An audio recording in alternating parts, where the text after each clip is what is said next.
All right, welcome back. So today we're going to go over a couple of different things that will help a lot of different dog owners, not just Newf owners, with dealing with fireworks. First, we're going to kind of go through best general practices, give some 3 tips for that. Then we're going to kind of go through, if this is your first year with your dog, what to kind of expect, what would be some good things to kind of prep for now before the kind of the chaos begins. And then we're going to be diving into 3 things that you could look at that might help your dog's anxiety if you already know that the fireworks are going to be an issue for them.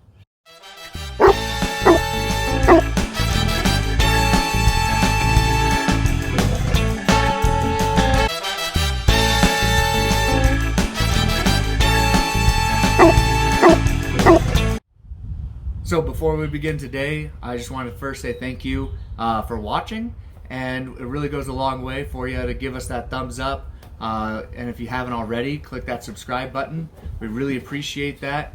And leave us a comment of what your favorite tip is to help your dog with their fireworks anxiety this year. Okay, so a great way to support the channel, really goes a long way, is check out some of our links below. So if you find one of these tips helpful, finding the Thunder shirt, the CBD, or anything like that, check out one of our links, and that really goes a long way to support us making content like this. Thank you.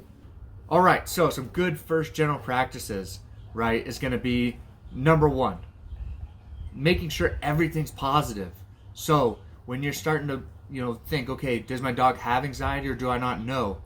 Everything you're starting to do now, if it's going and getting a Thunder shirt, if it's crate training, whatever it is, make it a positive experience. So then that way, when the fireworks do begin, they already associate that Thunder shirt with positive outcomes. They already associate the crate with positive outcomes, and you're not relying on, oh man, like we're adding more stress or more fuel to the fire when the fireworks begin. Okay, number 2 is going to be a very difficult one for a lot of us dog owners, right? And it's not to coddle your dog when the fireworks begin. I know oftentimes you're like, oh, Bianca, it's going to be okay. I promise. You're gonna make it. And that's really one of the worst things that we could do. We made this mistake with a Malamute that we were fostering quite a few years ago. Was we automatically dove in, we're like, it's gonna be okay, Tundra, we promise. And with that, right, we're kind of feeding that fire for them, showing them, hey, there is a reason to be scared. There is a reason, right, that they should be getting that response from us. So for us, there's nothing wrong with giving some affection, showing them hey, it's going to be okay, but do it in a way that also associates a positive outcome for them, right? So if it's, hey, let's do some basic obedience, right? And so get them to the point where before they shut down, you can do some sits, you could do some little recalls, you can do some things where they get them thinking about, the treats or something like that before, again, the chaos kind of begins. And that's going to be a great way to, again, give a positive outcome rather than giving a negative one with kind of that reinforcing that, oh, there is a reason to be scared. All right, the third general good practice is going to be, hey, make sure that, 1, your dog's not outside, but they have no way of escaping. Dogs, obviously, if you're going to leave them alone, can definitely panic. And so I had a dog growing up that chewed in a hole all the way through the drywall, broke down a door, to try to escape, what we thought was a great room for him to be in. So, oftentimes we got to make sure that there's no way that that dog can get out. Shelters obviously say over and over every year that we get a lot of dogs coming in during the 4th. And so, try to make sure that, you're going to be able to control your dog and be able to help them through this time with kind of that stress. All right, so we've gone through some general good practices. We're going to go through some tips that, hey, this might be your first year with your dog. You don't know how they're going to respond. So what's going to be the best response to make sure that you're set up for success? Okay, so first thing to make sure that they're successful is find safe places. I'm going to show a little video, right? My 2 in the tub, they love the bathtub. So that's going to be somewhere that, our Malamute, when we were fostering him, that became one of his big safe spaces, was he would go sit in the tub because it was, dark and everything else in there. So you can make that their crate. You can do that for the Newfs. Obviously, we've got wire crates. So maybe putting just a light blanket over, making sure it's still near the AC so they get that good airflow. but give somewhere where they can kind of have their own shelter. And that goes back to making sure it's a positive experience first, right? If your dog associates the crate with a negative, hey, I did something bad, then now we're just compounding the issue. So make sure that your dog will freely go in. They have no problems. They enjoy going to the crate. They can go sit in there with the door open, no problem. Okay, so tip number 2, right, for a dog that, again, might be your first year, it's gonna be leave the lights on, right? Close the blinds, get some not blackout curtains. That way, again, you're kind of eliminating one of the major factors when it comes to fireworks being scary.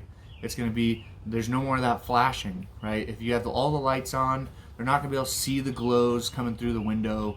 If you have those blackout curtains, even more so. So, easy way to kind of eliminate one of those stressors, for your dog.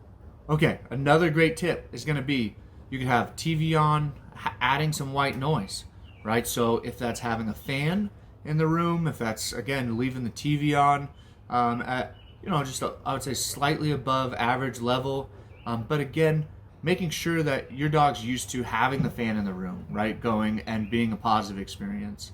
Make sure your dog doesn't have any problems with whatever show you might put on. So if you're, like my two, Baloo loves watching National Geographic. So that's not one that we're gonna want to, put on, because he might start barking or something else like that and think that it's coming from there. So something that would be an easy background noise. There's also some great videos online where you can put on, and it's just, background noise for dogs for the fireworks. We'll link a couple below. These 3 tips are now going to be for if you know your dog gets stressed, with loud noises or, during the 4th. First and foremost would be the thunder shirt. I think this is a great first line of defense when trying to conquer your dog's anxiety. This could be, again, something you could just have them wear when you leave home if they have problems with shaking or anything like that. But again, right, coming back to that first point, we want it to be positive. So, you could put the thunder shirt on, treat, then take it off, put it back on, same thing. Hey, treats. Maybe put the thunder shirt on, do some training. Again, make sure it's positive. Take it off. Go play some games with it on. Go do something that your dog enjoys with that thunder shirt on. And so again, it starts to associate that with positive outcomes and not necessarily, hey, the fireworks are about to happen. Okay. All right. So tip number 2 for if your dog's gonna get stressed out is gonna be finding some kind of herbal supplement that's going to be able to help them out. If that's a CBD oil, if that's going to be some lavender, you can also use a pheromone collar, something like that. You can reach out to your local pet store. A lot of them have, different options for you. I know ours has, even 3 different levels that you could put into their water bowl to help them with their stress. So, I would say, again, reach out to a local pet store, maybe your vet, and see what would be kind of the best recommendation for you. And that's kind of diving into where step number 3 is. Okay, so we've all been there, right? We've all had one dog that is extremely scared when it comes to the fireworks. Right now, we've got about 2 weeks before the 4th. I would be reaching out, to your vet today to try to schedule an appointment with them to be able to get in and let them know about your concerns, with your dog. And their anxiety. So again, with Tundra, I actually had to go 3 years in a row before they finally prescribed something for me. And after that was a bunch of begging and pleading and please let me help me take care of this dog through this process. Because we've already checked off all of these other situations that we've done, from leaving the lights on, from having a safe place for him. And again, continuing to do all the other things with droplets in his water. So that would be your third and final option, is getting a prescription to really help them calm their nerves. And those would be kind of I would say 9 different steps or tips that would help eliminate or at least mitigate much of the risk with loud noise and the fireworks for this 4th of July.